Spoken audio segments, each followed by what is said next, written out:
Part 1.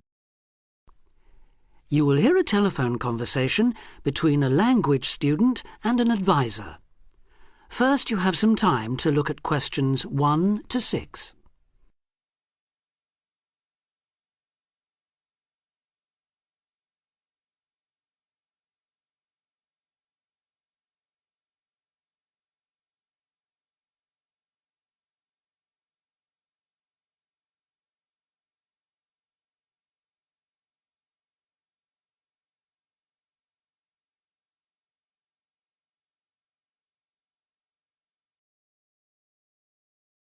Now we shall begin. You should answer the questions as you listen because you will not hear the recording a second time. Listen carefully and answer questions 1 to 6.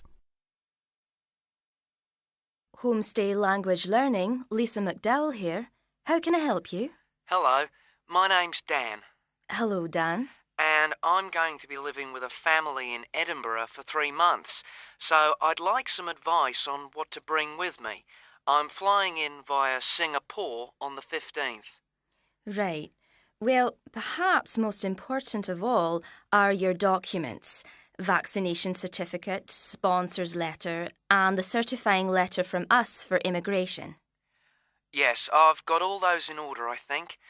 What I'm really wondering about are money and clothes and things for my room. Personal effects, in other words. OK, let's start with cash. You'll already have money in your bank account here, of course, but make sure when you get here you have some cash on you. Pounds, that is, not euros or dollars. How much do you suggest? I'd say 50 as an absolute minimum. OK. Now, the next thing is which clothes to bring. What do you think? Well, as I'm sure you know, it can get pretty cold here, so you will need some warm clothing. There are shops near here that sell winter clothes quite cheaply, so you really don't need to bring much. Do make sure, though, that you have at least one thick sweater and a jacket with you when you arrive here. The temperature's likely to be a lot lower than in Singapore. Thanks for the warning. Now, something else I'm not sure about is whether to bring my computer. It's a laptop, so it won't take up much room. 2 problems. Firstly, it might not be compatible with the electricity supply in this country. And secondly, there's a risk of it getting broken in transit. Someone travelling here had hers smashed only last month. But surely I can carry it as hand luggage. Usually, yes, but because of all the tight security right now, you may have to check it in. So my advice is to leave yours at home. OK, I think I will. Is there anything else you'd advise against bringing? Well, you won't need household or cooking things. They'll all be provided. And importing food, of course, isn't allowed by customs, though I imagine you already knew that. Well, yes. But there are 1 or 2 things I'd suggest you find room for in your suitcase. Yes? Perhaps a few of your favourite cassettes or compact discs. Of course, you might be able to find them in the shops here, but then again, you might not. That's a good idea. Anything else?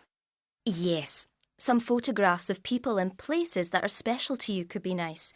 They can really make your room feel like home. It's just a thought. I'll see if I've got a few good ones. Before you hear the rest of the conversation, you have some time to look at questions 7 to 10.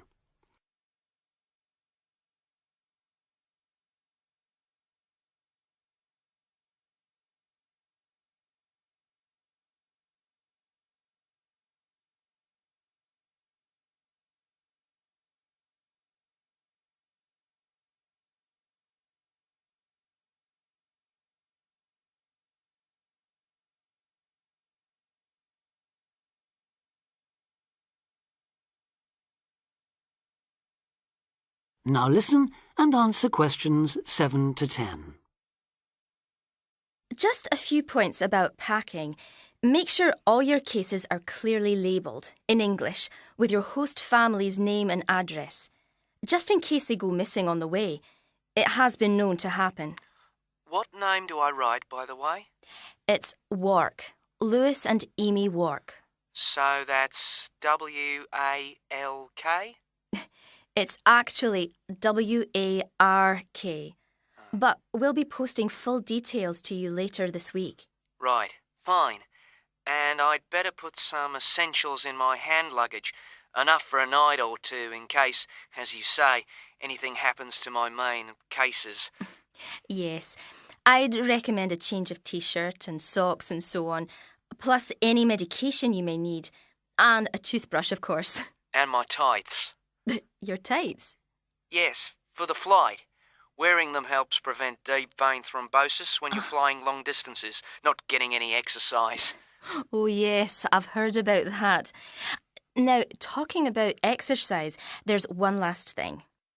When you've packed your baggage, check you can carry it, all of it, at least 500 metres without any help. You may have to do that. Okay. Well, thanks for all your help. You've cleared up a lot of points. Oh, you're welcome. Have a safe journey, and we'll look forward to seeing you next month. Bye. Bye.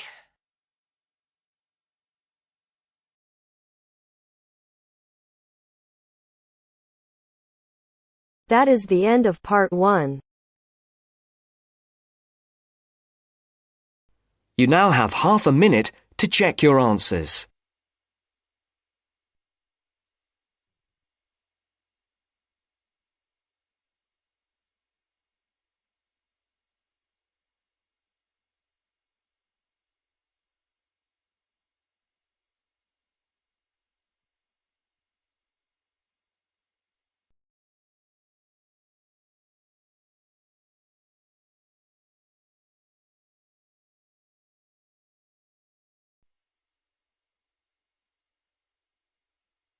Now turns to part 2.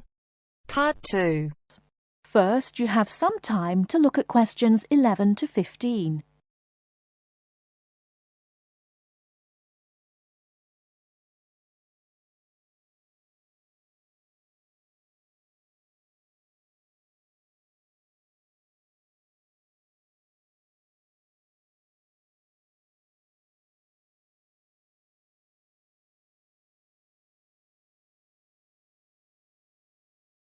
Now, listen carefully and answer questions 11 to 15.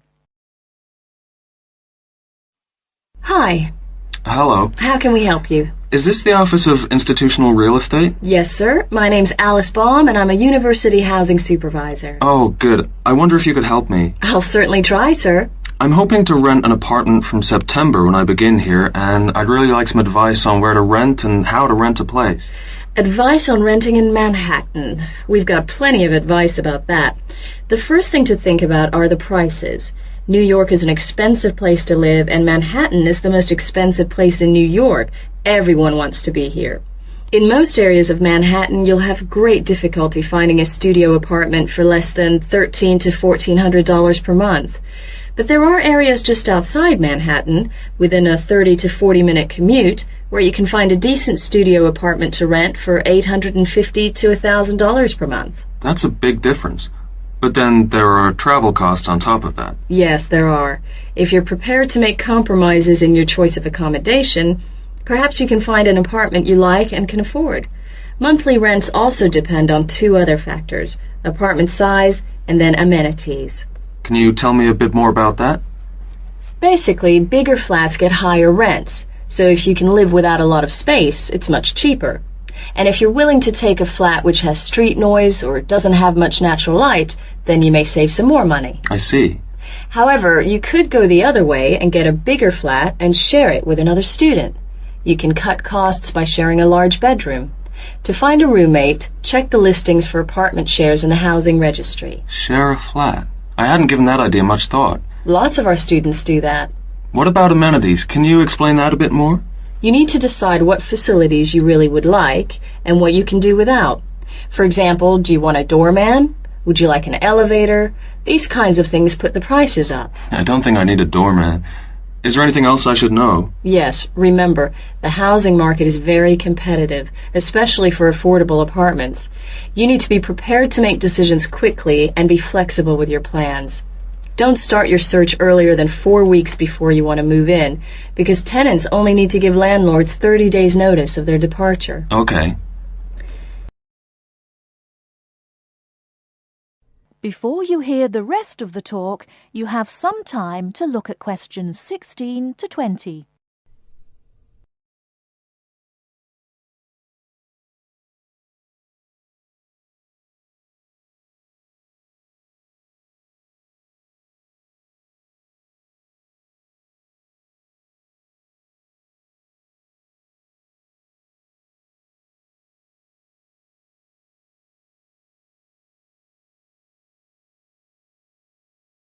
Now listen and answer questions 16 to 20.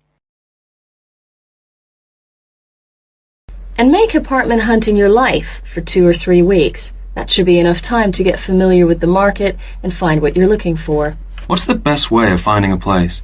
There are really only 2 ways. You do it yourself, or you get someone else to do it for you. That sounds interesting. How do I do that? There are property brokers who will find a place for you. They can guide you to the property of your choice and help you with the paperwork. Well, that sounds great. But they do charge you a commission fee. In Manhattan, expect to pay between 12 and 15% of the year's rent. That means if your rent is $1,000 a month, the broker's fee works out to $1,800. Oh, maybe not a broker then. And what's the other option again? Do the legwork yourself. Look in the classified ads, call landlord companies, and do online searches. Check out our website first. You mentioned paperwork. Could you tell me something about that? Sure. To rent an apartment, you may be asked to complete an application by your prospective landlord. You may also be asked to pay between $50 and $200 for credit reports. Landlords want to see evidence of steady income and good credit. I see. Because you're a full-time student, most landlords will require a guarantor, someone to guarantee you will pay the rent on time. And when the landlord approves your apartment application, be prepared to pay the first month's rent and the deposit when you sign the lease. That's a lot to think about, and it sounds like a lot of hard work. Thank you very much for the advice. You're very welcome, and good luck.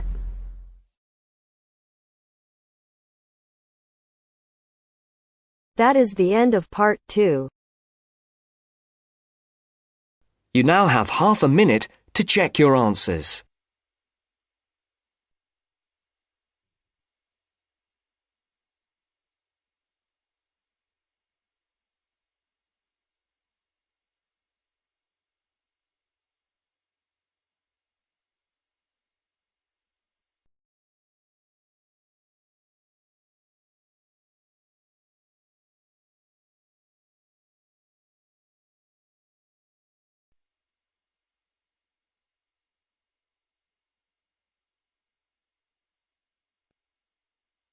Now turns to part 3. Part 3. Richard Murray, a zoologist and popular TV personality, has been giving a talk on endangered species of wildlife to members of the Young Conservationists Association in a small town in the south of England. Listen to the extract from the discussion he had with 2 of the young people after his talk. First, you have some time to look at questions 21 to 25.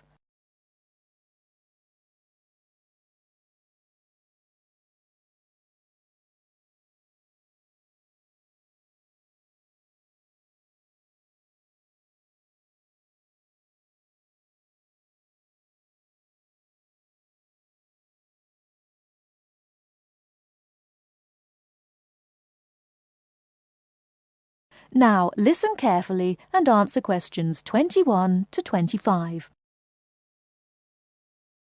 What would you say, Mr. Murray, are the main reasons that so much of our wildlife will have died out by the end of the next few decades? Well, Tony, we can't, of course, rule out the effect of urbanization due to the spread of population.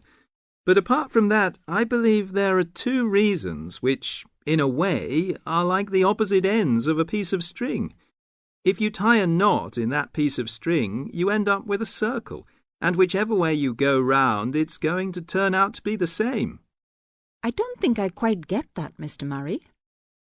Well, let's put it another way.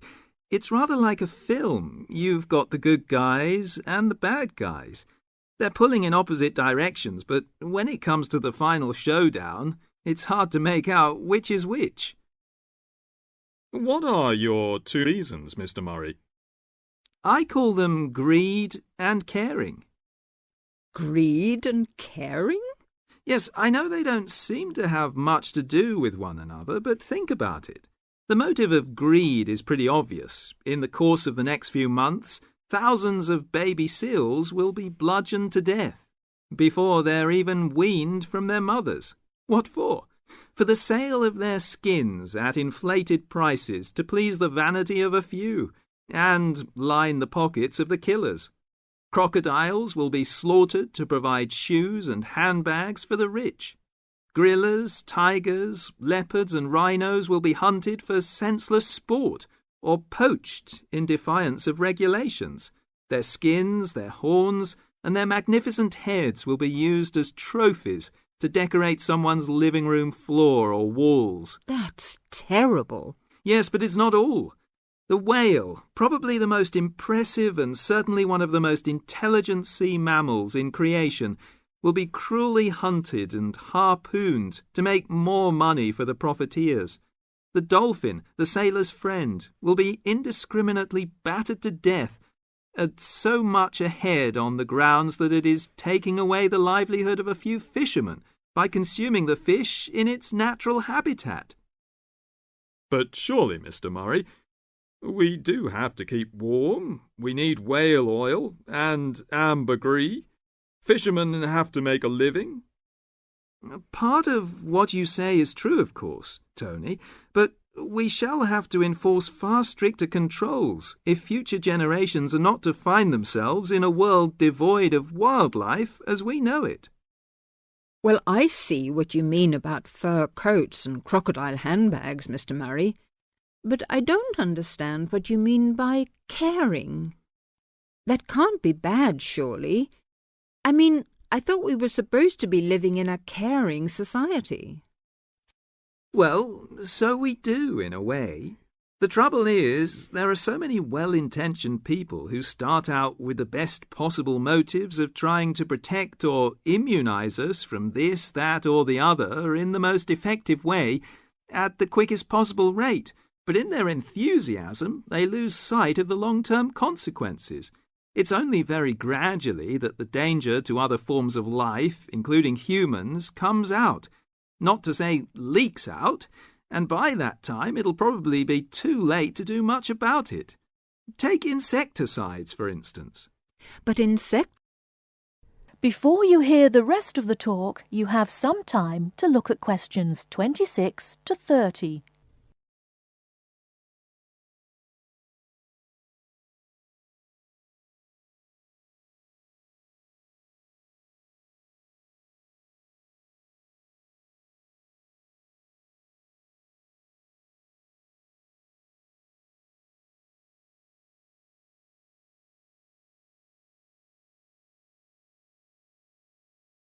Now listen and answer questions 26 to 30.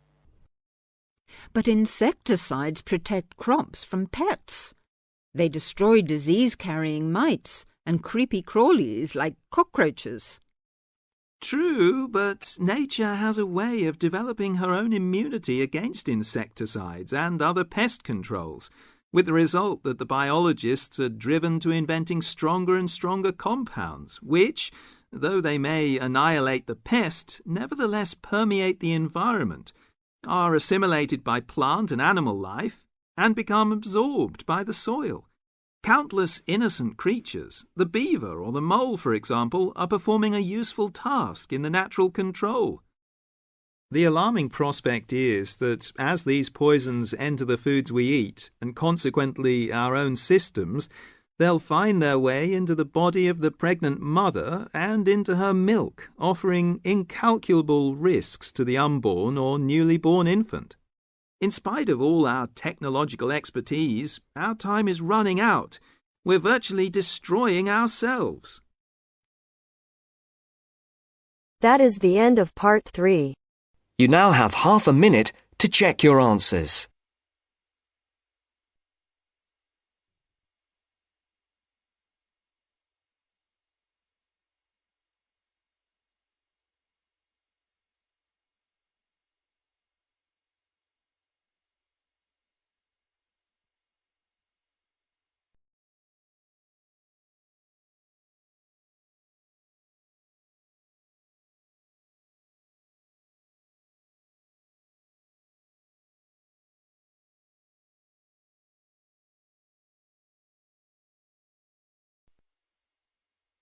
Now turns to Part 4.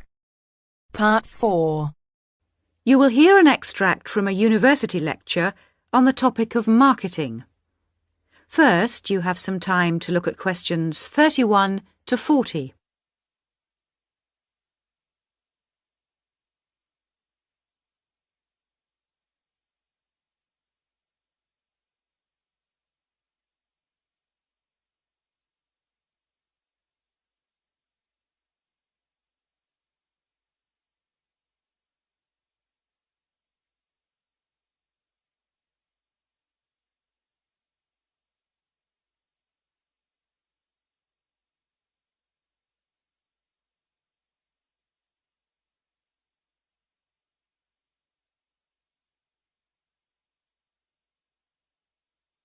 Now listen carefully and answer questions 31 to 40. Last week we looked at some general principles associated with marketing, and today I'd like to look at some of those points in a little more detail. So, what is marketing? Or put another way, what does the term marketing mean? Many people think of it simply as the process of selling and advertising.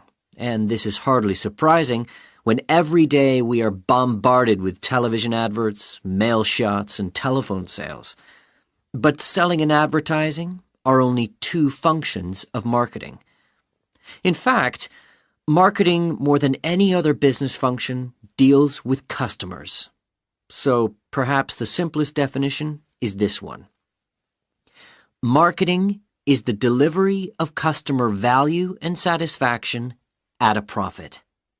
In other words, finding customers, keeping those customers happy, and making money out of the process.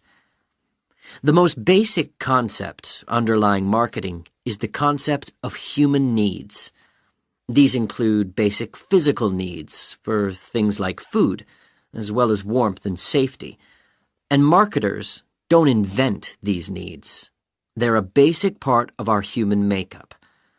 So, besides physical needs, there are also social needs, for instance, the need to belong and to be wanted. And in addition to social needs, we have the need for knowledge and self-expression, often referred to as individual needs. As societies evolve, members of that society start to see things not so much in terms of what they need, but in terms of what they want. And when people have enough money, these wants become demands. Now, it's important for the managers in a company to understand what their customers want if they're going to create effective marketing strategies, so there are various ways of doing this. One way at supermarkets, for instance, is to interview customers while they're doing their shopping. They can be asked about their buying preferences, and then the results of the survey can be analyzed. This provides reliable feedback on which to base future marketing strategies. It's also quite normal for top executives from department stores to spend a day or two each month visiting stores and mixing freely with the public, as if they were ordinary customers, to get an idea of customer behavior. Another way to get information from customers is to give them something. For instance, some fast food outlets give away vouchers in magazines or on the street that entitle customers to get part of their meal for nothing. As well as being a good way of attracting customers into the restaurants to spend their money, it also allows the managers to get a feel for where to advertise and which age groups to target. Another strategy employed at some well-known theme parks, such as Disneyland, is for top managers to spend at least one day in their career touring the park dressed as Mickey Mouse or some other cartoon character. This provides them with the perfect opportunity to survey the scene and watch the customers without being noticed. Okay, well, we mentioned customer satisfaction at the beginning of this lecture, and I'd like to return briefly to that as it relates to what we've just been talking about. If the performance of a product falls short of the customer's expectations, the buyer is going to be dissatisfied. In other words, if the product you buy isn't as good as you'd expected, then the chances are you'll be unhappy about it. If, on the other hand, performance matches expectations and the product you buy is as good as you expected, then generally speaking, the buyer is satisfied. But smart companies should aim one step higher. They should aim to delight customers by promising only what they can be sure of delivering and then delivering much more than they promised. So then, if, as sometimes happens, performance is better than expected, the buyer is delighted and is twice as likely to come back to the store. Now, let's move on to look at the role of advertising. That is the end of part 4. You now have half a minute to check your answers.